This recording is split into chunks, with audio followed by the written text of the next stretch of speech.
तो acute inflammation के बारे में देखते हैं। एक्यूट इन्फ्लामेशन हमारा दो इवेंट को फॉलो करता है, एक वेस्कुलर इवेंट और सेलुलर इवेंट को फॉलो करता है। आज हम सिर्फ वेस्कुलर इवेंट के बारे में बात करेंगे। उससे पहले हम स्किन का एक स्ट्रक्चर देख लेते हैं। सपोज देन ये हाथ है, हम हाथ का एक फिगर बना लेते हैं। ये हेयर हो गया। सबसे ऊपर की लेयर कौन सी होती है? एपिडर्मिस की। ऊपर की लेयर एपिडर्मिस। जो हमारी सेकंड होती है इसे हम कहते हैं डर्मिस। और हमारी जो लास्ट होती है ये है फैट। ठीक है, हमारी डर्मिस लेयर में ही हमारी ब्लड वेसल्स मौजूद रहती हैं। ये हमारी ब्लड वेसल्स मौजूद रहती हैं और इसी के आसपास हमारी मास्ट सेल भी अवेलेबल रहती हैं। पता होगा आपको ये सब। इस मास्ट सेल के अंदर कुछ केमिकल्स होते हैं जिसका नाम होता है हिस्टामिन। इस मास्ट सेल के अंदर कौन सी केमिकल पैक होते हैं? हिस्टामिन केमिकल्स पैक होते हैं।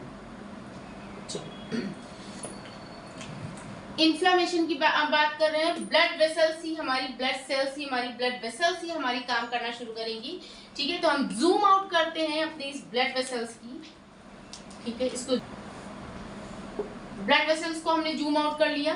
ब्लड वेसल्स की ये जो लेयर होती है वो किसकी होती है? एंडोथीलियल लेयर होती है। किसकी बनी होती है?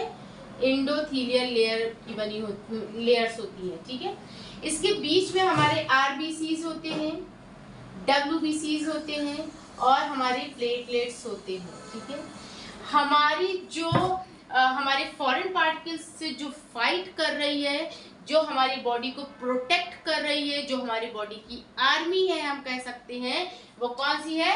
डब्ल्यूबीसी। ये तो हमारी प्रतिरोधक क्षमता है ना। ये क्या करती है?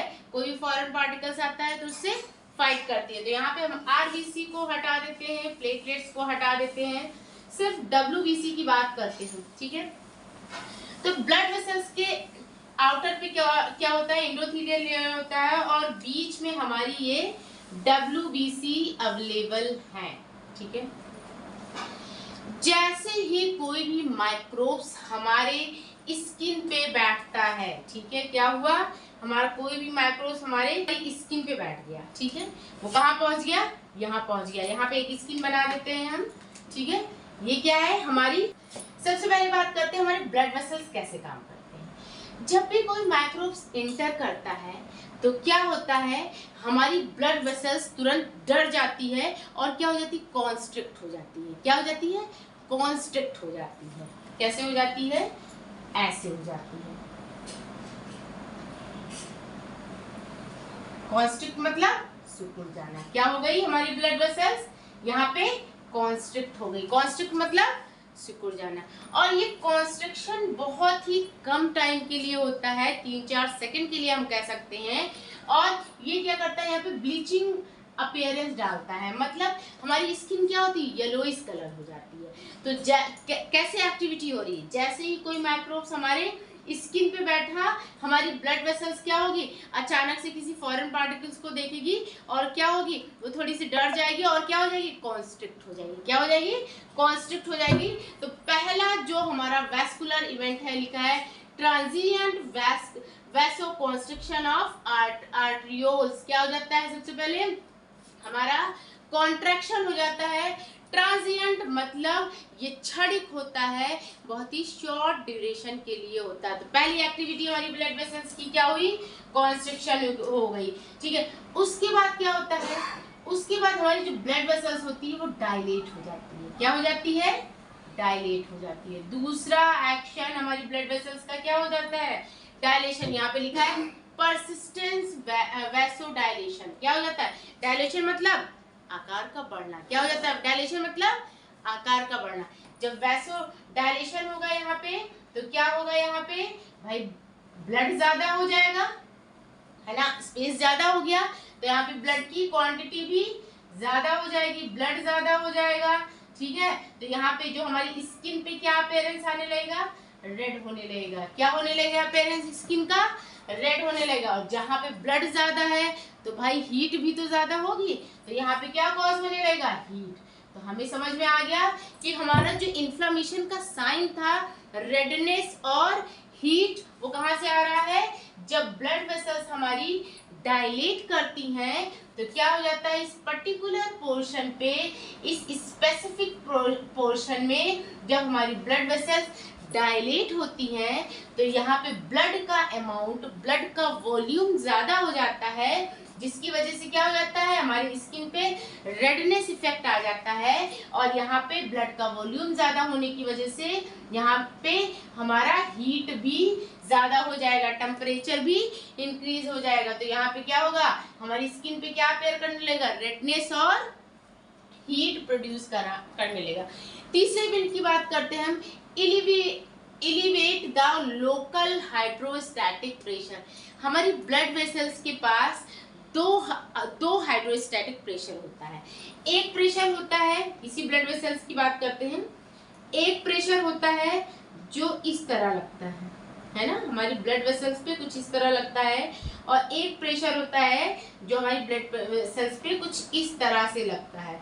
ये जो प्रेशर होता है टू द ब्लड वॉल, यहाँ पे क्या है, ब्लड वेसल्स वॉल की तरफ जो प्रेशर लगता है वो ड्यू टू H2O, वाटर की वजह से लगता है, और इसको हम कहते हैं हाइड्रोस्टैटिक प्रेशर। क्या कहते हैं, हाइड्रोस्टैटिक प्रेशर।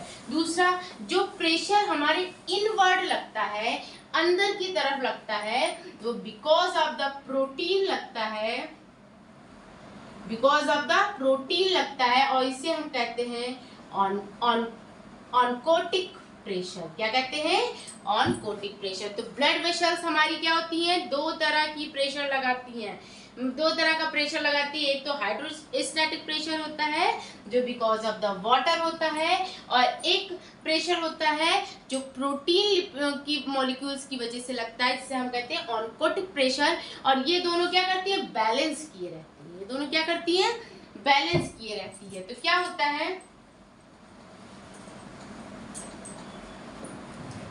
कि क्या हो रहा है कि जब हाइड्रोस्टैटिक प्रेशर इंक्रीज करता है ना, जब क्या हुआ, वैसोडायलेशन हो गया, तो क्या हुआ, हाइड्रोस्टैटिक प्रेशर इंक्रीज हो गया।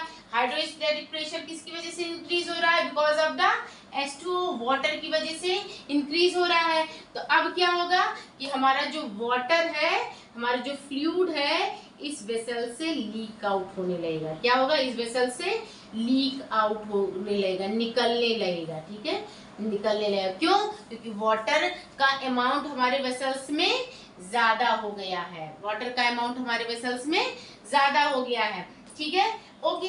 केवल हमारा फ्लूइड निकलेगा। अभी हमारा WBC यहीं पे है, ठीक है। नेक्स्ट हम पॉइंट की बात करते हैं, increase vascular permeability. Increase vascular permeability का मतलब होता है create gap between the vessels, blood vessels, create gap between the blood vessels. ये जो एंडोथेलियन सेल है क्या है, अभी बिल्कुल कंबाइंड है, कहीं गैप दिख रहा है, नहीं ना, कहीं नहीं दिख रहा ना। तो क्या होता है, इंक्रीज वैस्कुलर परमेबिलिटी का मतलब होता है कि create gap between the blood vessels. और ये गैप क्रिएट करने की जरूरत क्यों पड़ गई, इसलिए कि जब हमारा माइक्रोब्स एंटर करता है तो क्या होगा भाई, WBC क्या करती है, फाइट करती है, WBC क्या करती है, फाइट करती है। तो फाइट करने के लिए या तो WBC को बाहर निकलना पड़ेगा, या तो हमारे माइक्रोब्स को अंदर आना पड़ेगा। तो अगर हमारा माइक्रोब्स अंदर आए, अंदर आ जाए, इसको अंदर भेज दिया जाए, नहीं, पहले ये नहीं होगा। पहले तो हम ये क्या करेंगे, हम यही सोचेंगे ना कि हमारा WBC खुद बाहर जाके क्या करे, फाइट करे। तो अभी जब तक यहाँ पे गैप अवेलेबल नहीं होगा, हमारा WBC बाहर नहीं निकल पाएगा। इसीलिए जब हम ब्लड वेसल्स में गैप क्रिएट करेंगे तभी हमारा WBC बाहर निकलेगा और इससे क्या करेगा, फाइट करेगा। तो वैस्कुलर परमेबिलिटी का मतलब अब समझ में आ गया। एक बार फिर से रिवीजन करते हैं और मेरे साथ ही रिवीजन करो, ठीक है। जब भी कोई माइक्रोब्स हमारी स्किन पे बैठता है, कोई बैक्टीरिया, कोई फंगस, कोई माइक्रोब्स, कोई वायरस हमारी स्किन पे बैठता है, तो हमारी ब्लड वेसल्स कैसे व्यवहार करना, कैसे बिहेव करना शुरू कर देती हैं, यही हमारे वैस्कुलर इवेंट में बताया गया है, ठीक है। क्या होता है कि सबसे पहले क्या होता है, जैसे ही कोई बैक्टीरिया, वायरस, फंगस, ठीक है, ये हमारे स्किन पे बैठता है, ठीक है, हमारे स्किन पे बैठता है, तो क्या होगा फिर यहाँ पे क्या हो जाएगा, फिर हमारी सेल्स क्या हो जाएगी, ब्लड वेसल्स क्या हो जाएगी, डर जाएगी, तो ये क्या हो जाएगी, कॉन्स्ट्रिक्ट हो जाएगी, सिकुड़ जाएगी। ट्रांजिएंट लगा है मतलब बहुत ही क्षणिक समय के लिए, बहुत ही थोड़े समय के लिए ये ऐसी होगी, और जब ये इस तरह का एक्शन करेगी तो हमारी स्किन पे येलोइश कलर आ जाएगा, जिसे हम ब्लीचिंग कहते हैं, ठीक है। दूसरा हमारा है, दूसरे स्टेप में क्या करेगी कि हमारे ब्लड वेसल्स ने जान लिया है कि ये फॉरेन पार्टिकल्स है, अब वो क्या करेगी, डायलेट हो जाएगी, क्या करेगी, डायलेट हो जाएगी। जब वो डायलेट होगी तो क्या होगा भाई, स्पेस ज़्यादा मिल जाएगा, तो अमाउंट ऑफ या वॉल्यूम ऑफ ब्लड ज़्यादा हो जाएगा, तो जब ब्लड ज़्यादा होगा तो वहाँ पे हीट भी ज़्यादा होगा, तो पर्टिकुलर पार्ट में क्या होगा, रेडनेस आ जाएगी और हीट भी शुरू हो जाएगा। थर्ड हमारा क्या होता है, elevate the local hydrostatic pressure. क्या होगा कि हमारे ब्लड वेसल्स के पास दो प्रेशर होते हैं, एक बिकॉज ऑफ द वाटर और एक बिकॉज ऑफ द प्रोटीन। अगर वाटर की वजह से ब्लड वेसल्स में हमारे प्रेशर लगता है, वाटर की वजह से, तो हम इसे कहते हैं हाइड्रोस्टैटिक प्रेशर। और जब हमारा प्रेशर जो है बिकॉज ऑफ द इनवर्ड होता है बिकॉज ऑफ द प्रोटीन, तो अब इसे कहते हैं ऑनकोटिक प्रेशर, ठीक है, ये हो गया। ओके, तो vascular permeability, increased vascular permeability. और हाँ, जब क्या हुआ, हाइड्रोस्टैटिक प्रेशर, अभी तो हमने स्वेलिंग की बात ही नहीं की, ओडीमा की बात ही नहीं की। जैसे ही हमारा क्या होगा, हाइड्रोस्टैटिक प्रेशर होगा, यहाँ पे क्या होगा, हमने क्या बोला, यहाँ पे हाइड्रोस्टैटिक प्रेशर इंक्रीज कर जाएगा, ठीक है, इंक्रीज हो जाएगा, तो इसके अंदर क्या हो जाएगा, वाटर की अमाउंट ज्यादा हो जाएगा, तो क्या होगा, फ्लूइड बाहर की तरफ निकलेगा और क्या हो जाएगा, एक्यूमुलेशन हो जाएगा, तो इसे हम क्या कहेंगे, स्वेलिंग हो गई है। क्या कहेंगे हम इसे, स्वेलिंग हो। तो हमें पता चल गया कि स्वेलिंग क्यों हो रहा है, ठीक है। ओके, तो हमारा हीट क्यों, हमारे सरफेस पे हीट है, गर्म क्यों है, क्यों वो रेड है, और क्यों स्वेलिंग है, हमें पता चल गया। तीसरा हमारा इवेंट जो हमारा ब्लड वेसल्स करेगा वो है वैस्कुलर परमेबिलिटी। वैस्कुलर परमेबिलिटी का मतलब क्या होता है कि create gap between the blood vessels. जब ब्लड वेसल्स के बीच में गैप रहेगा तभी हमारा ये WBC बाहर निकलेगा और हमारे माइक्रोब से, फॉरेन पार्टिकल से फाइट करेगा, ठीक है। तो ये हमारे 4 इवेंट रहे जो हमने डिस्कस किया वैस्कुलर इवेंट में। इसके आगे वाले पार्ट में, आगे वाले लेक्चर में हम डिस्कस करेंगे अबाउट द सेलुलर इवेंट। तब तक के लिए थैंक यू सो मच।